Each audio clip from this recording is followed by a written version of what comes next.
لینے کی باری آئے تو بندہ سمیٹ سماٹ کے اندر گھس جائے. ہمارے ہاں یہ ہوتا ہے کہ عشاء کے بعد بچے بیٹھتے ہیں موبائل لے کے, تہجد کا وقت آتا ہے تو ان کی آنکھیں بند ہونی شروع ہوتی, تو لینے کے وقت تو سویا تھا, ذرا مسئلہ کیسے حل ہوگا بھائی؟ جب کوئی آدمی خیرات بانٹ رہا ہو تو جو پیالہ پیچھے کر لے اسے ملے گا؟ کہتے اس وقت آنا جب میں بانٹ رہا تھا, اب تو کدھر آ گیا ہے؟ مثال دے رہا ہوں. تو فجر کا وقت مانگنے کا ہے, تو ساری رات تو گزر گئی گیمیں کھیلتے, ٹی وی دیکھتے, اور جو لینے کا وقت تھا تو سو گیا, تو کیسے آئے گا تیرے پاس؟ تو اٹھے سویرے, بندوں سے مانگ کے دیکھ لیا, بڑی عزتیں خراب ہوئی. فجر کا وقت اٹھ کے جھولی پھیلائے. میرے رسول پاک علیہ السلام فرماتے ہیں, رب فرماتے ہیں جب بندے میرے آگے جھولی پھیلاتے ہیں مجھے شرم آتی ہے, کیسے خالی واپس کر دوں؟ تو اس کے سامنے جھولی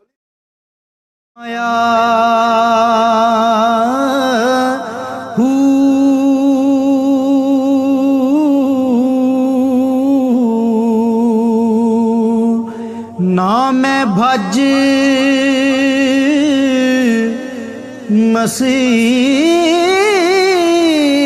مسیتی وڑیا نا تسبا